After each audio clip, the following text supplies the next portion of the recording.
What if I told you that the fight over abortion rights is much more nuanced than the media and politicians have made it seem to be? That in the legal fight, questions of Roe v. Wade, Planned Parenthood v. Casey, and the recent Dobbs v. Jackson decision address much more than simply a woman's right to choose an abortion. But what are the legal issues at play? What did the court say and what did they not say? And what is currently legal and not legal in the United States? Dr. Adam Carrington of Hillsdale College joins me to discuss the legal reality behind abortion. That's all coming up right here, right now. I'm Sam Chen, and this is Face the Issues.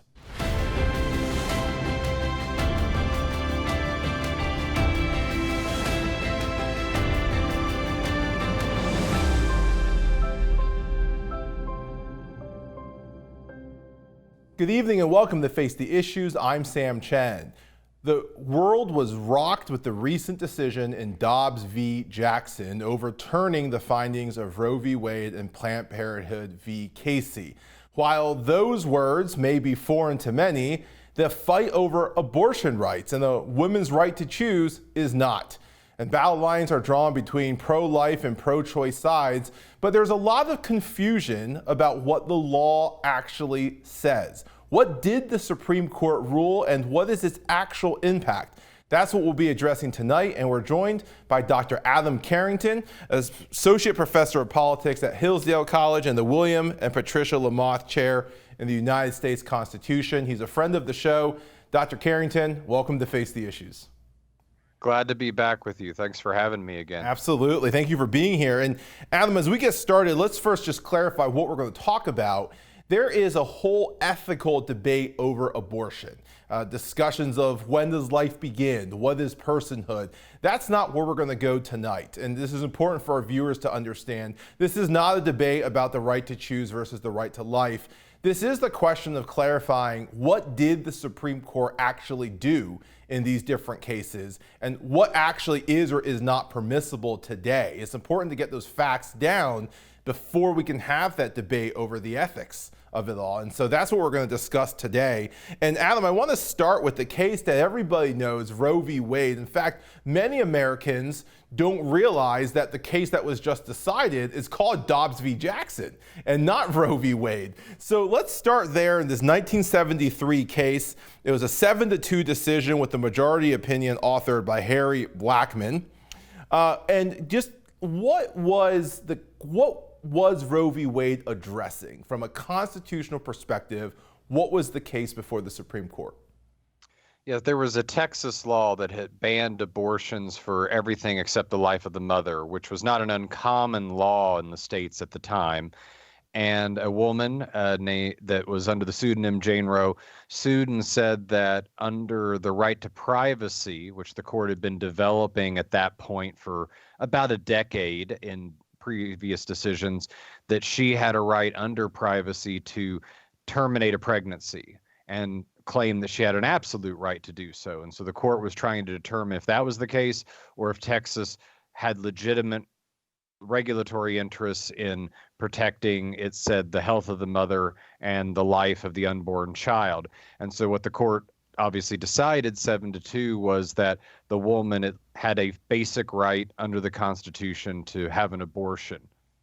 All right, and what the point that you just brought there, that is, this is a right that is held under the Constitution.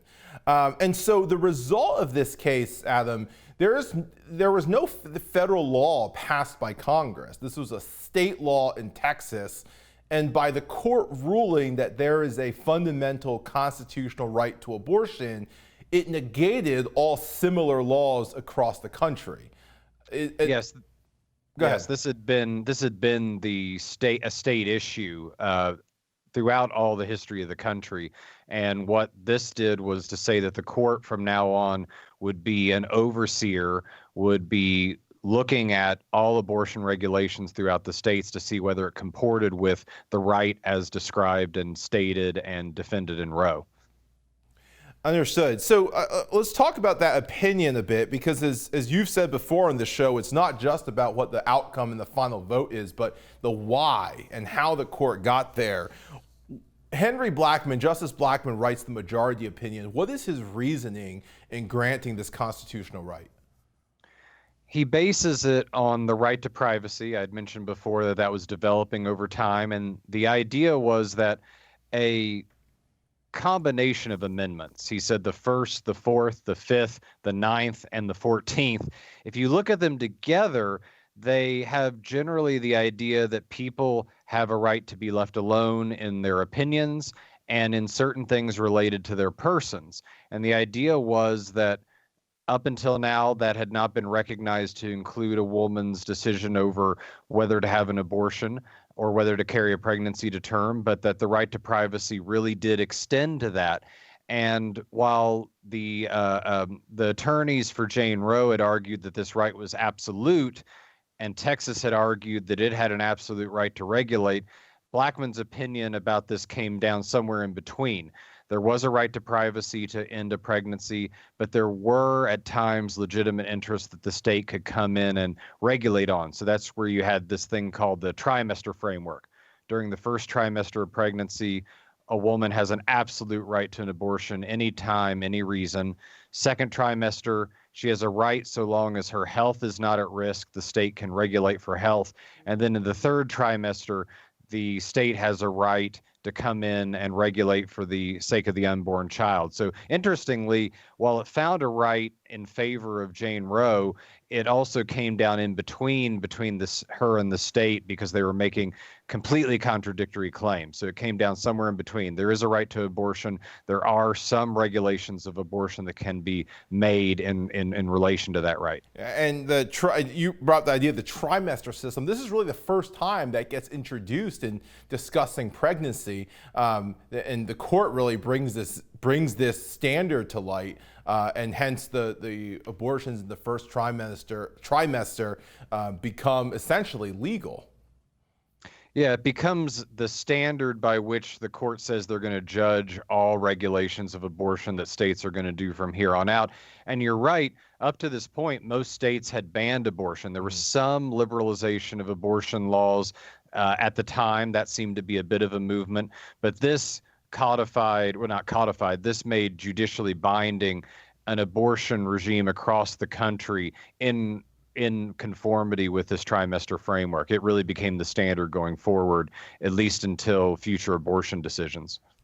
Let's actually talk about one of those future decisions. The Planned Parenthood v. Casey is a case that comes around about 20 years after Roe. Frustratingly for me, and I imagine for you as well, you rarely hear politicians talk about this case. They always refer back to Roe, and yet in some ways, the Casey decision overturns some parts of Roe.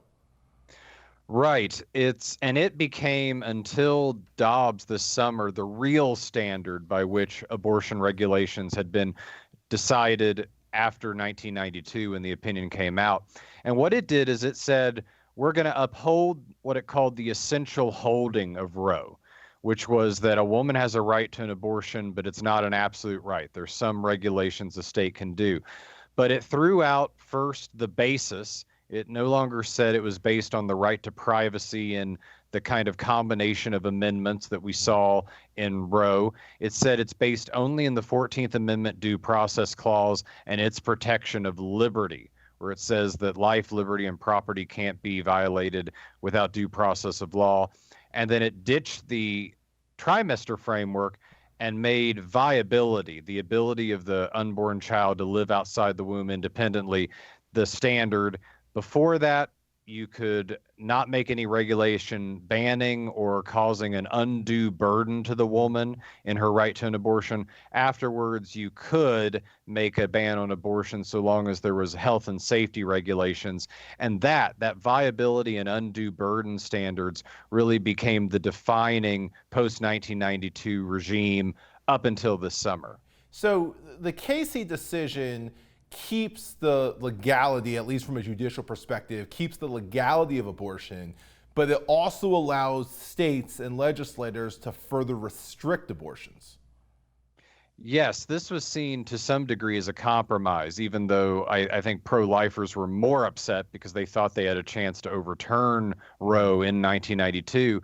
But what the court said is that actually Roe had understated the degree to which the states had a legitimate interest in the health of the mother and in the life of the potential life, at least, of the unborn child.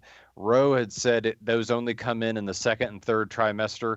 Casey said, no, they have a legitimate interest in that throughout pregnancy. It's just the viability line determines the degree to which they can pursue those interests depending upon the part of pregnancy. So there's a shift of standard, and to your point earlier, Adam, up until the Dobbs decision, which we'll get to later in the show, Casey was actually the judicial and legal reasoning or justification for why abortions remain legal. Yes, it was. And while they said they had upheld the essential holding of Roe, like I said, they made significant changes in the reasoning. And so if a law was passed regarding abortion, regulating abortion, the real standard were the undue burden standard and the viability line as articulated in Casey, which is why you're right. It's frustrating that that wasn't the case that was talked about most. They talk about the one that established the right. They didn't talk about the one that was really the binding precedent going forward and the one that the courts were really discussing in detail up until this summer. Adam, last question about these two cases. Obviously, in both situations, the central holding, abortion is considered legal, at least judicially here, it is considered legal. Is there a sense in which with Casey allowing for such restrictions, we often hear that restrictions on abortion are a violation, pre-Dobbs, that restrictions on abortion are a violation of what the court has allowed in Roe. Is there a sense in which Casey has really led to Dobbs and that it's allowed such severe restrictions, for example, in the state of Pennsylvania, which is where the Casey case came from, that it's allowed for such severe restrictions that ultimately allowed us to get to a place where we arrive at Dobbs with these 15-week and 6-week bans? Yeah, it depends upon which direction you come at it from. On one hand, by affirming Roe, it entrenched the abortion right even more. On the other hand, by allowing for more regulations and by changing the reasoning, you can see that it, to some degree, undermined the extent of the right, eroded it a little bit. And that's something that when we get to Dobbs was made a big deal of by the majority opinion. The fact that Casey was unwilling to unequivocally affirm Roe was a reason why you could consider overturning both. Adam, thank you for that breakdown. Don't go away. When we come back, we're going to discuss the most recent Dobbs decision that just came out this year. So don't go away. We'll be right back. Face the Issues is produced and recorded in the studios of Lighthouse TV. Positively different.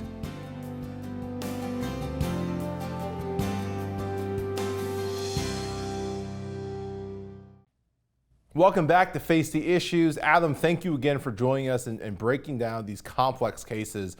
I want to turn our attention to Dobbs, and this is the most recent Supreme Court case that was just released in late June. Obviously, last time you were here, we talked about the leak. What was the finding in Dobbs? What did the Supreme Court actually say? Well, what they decided was that there was actually no right to abortion found in the Constitution, and that because of that, Roe and Casey were wrongly decided and that they should be overturned. And what it then did was return the question to the status of abortion status prior to those decisions, which was a decision made by the political process in the states. So what it did was leave it to the states, again, to make mostly whatever abortion laws they wanted.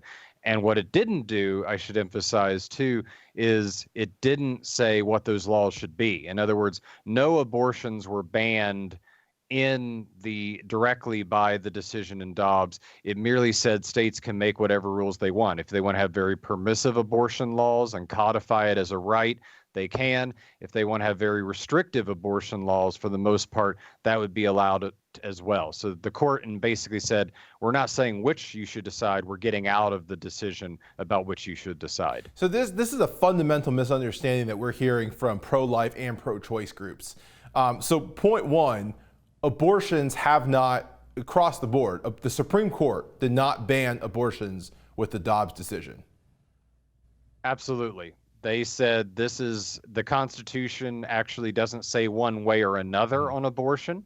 And because it doesn't say one way or another on abortion, in their opinion, they're saying we're going to leave it to the states to make that determination. So states like New York and California that are likely to have permissive abortion laws can keep those, and the court would not interfere with those. And states that are wanting to put much more restrictive abortion laws, like Alabama, the Mississippi that actually had the law at stake in Dobbs, they're going to be allowed to do so as well. Okay. And a lot of this comes to, so abortion in many instances is still a right. It is just no longer a constitutional right.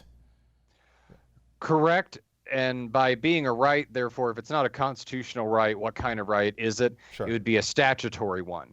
In other words, one that if the states decide we believe this is a right and that it's a right that deserves protection in law, each state has every right to do so.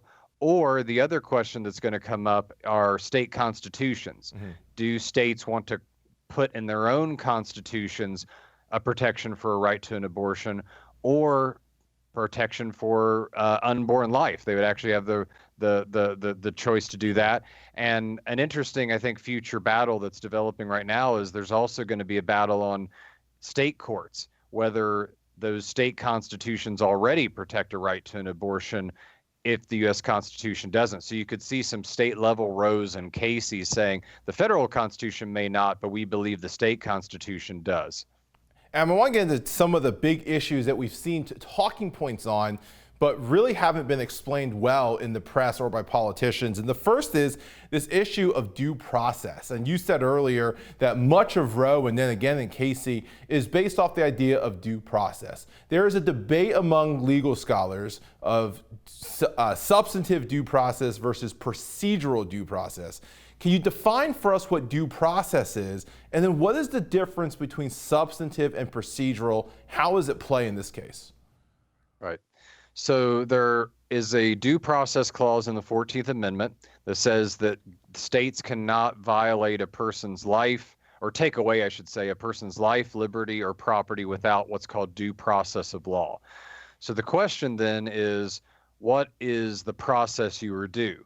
And procedural due process says that there are certain procedures, certain modes of operating that the state must abide by before it can punish you by death, life, jail, liberty, or fining you or something like that, taking away your property. So those are things like a fair trial, passing a law in a normal way, having a right to an attorney, having a trial by jury, things like that. So as long as you follow the procedures, though, the state can punish you. Substantive due process says there are elements to the rights to life, liberty, or property that are untouchable by the state, even if they follow the correct procedures. And the debate about that is the word process. Process clearly seems to involve procedures. Everyone agrees on that. But can a clause that speaks of process protections also involve substantive protections for the right? And that was the basis on which Roe and Casey based their decisions. And a number of other decisions have been made on that basis. The question is that a proper reading of the text? One of the concurrence opinions, one of the concurring opinions, so a justice that voted with the majority but had different reasons for his vote. In the original Roe cases by Justice Potter Stewart, and he actually expresses concern over the use of substantive due process. And now we see that line of argument used in Dobbs in overturning Roe and overturning Casey. Had the court gone with Stewart's argument, still with the central holding that abortions there is a constitutional right to them, but that we don't run it through substantive due process, do you think the court would be in a different place today looking at Dobbs? The development might have changed, and the question would be, what would be the standard for determining what the right was? Because one thing to consider in Dobbs is the way they had interpreted the due process clause was to say rights that aren't listed out explicitly have to have a long history and tradition. They have to be deeply rooted in American history to be included for protection. So the question would be, where else would you find the abortion right? Might it be, as I think Justice Douglas said, in the Ninth Amendment? Might it be under some other part? So the question would be, if Stewart was writing the opinion, how would his grounding have gained traction in defense? Maybe it would have. That's hard to determine how the history would have gone from there, but it is an interesting question to ask, because there's a lot of criticism of Roe, and was a lot of criticism of it, even from people that supported it, even from people that thought it was the right outcome. You can say right outcome, bad reasoning, and that was what a number of people that supported Roe said. So it's an interesting counterfactual question. Which is what, to your point, what Stewart, Douglas, and Justice Berger said. They all filed concurring opinions to Roe, agreeing with the final outcome, or the pragmatic outcome, but disagreeing with how black men the majority got there. Adam, still on this line of the question of due process, there's a lot of hay being made of Justice Thomas's concurring opinion, where he goes after substantive due process and suggests a number of other cases that should be reconsidered. There is concern that he's going to look to overturn Obergefell, which is about same-sex marriage, Lawrence, which is about same-sex relationships, and so forth. Is this a real concern for people? Is this something that you see the court doing? I'd say two things about Thomas's opinion. One, it's not that he doesn't believe there are substantive rights. He has for a while said they're just not in a clause that talks about process. He thinks they should be grounded in the privileges or immunities clause of the 14th Amendment, another section of the 14th Amendment. But as far as whether these others are going to be reconsidered, I'd say no. And I'd say for two reasons. One, the majority very clearly said repeatedly that the abortion was one decision, that they were not casting doubt on any other opinion, that other precedents have their own analysis that would have to be gone through. And I would say what's important in addition is that Justice Kavanaugh wrote a concurring opinion reiterating that point. And why do I think it matters that it's Justice Kavanaugh? He pretty clearly right now is the fifth vote in any 5-4 decisions. And if he's not on board, then the court in general is not going to be on board. And by the way, no one joined Justice Thomas's opinion. No one else signed on for it. So while he wants to re-question these other decisions, it's not clear whether any other justice on the court wants to do so. So I don't think that's changed. The other opinions are coming back up anytime soon. Yeah. Adam, last question. There's a lot of talk about precedent, and should precedent be overturned? We've heard the response at some point. Plessy v. Ferguson was precedent. Dred Scott was precedent. How do you respond to that question of should precedent be overturned, and when should that happen? Right. And to do so, you have to understand the relationship between the text of the law, whether it's the Constitution or a statute, and precedent. The text ultimately is what is most binding. The precedent is what judges have said about the law. And precedent, I think, is useful when it's not clear what the law says, when there could be really bad consequences for overturning it and changing the direction of the law. But I think ultimately, if we are going to have the rule of law, then what matters most is, did we get the decision right? And I think that you can disagree with how the court read the text and the text in this opinion, but I think ultimately under the rule of law, that's what matters most. And precedent comes in as something you respect, something you defer to if you're not sure. But ultimately, we're under the rule of law, and the text of the Constitution, the text of the law, is what we should be debating in these kind of cases. Adam, that's good insight. Thank you for that. Don't go away. We'll be right back.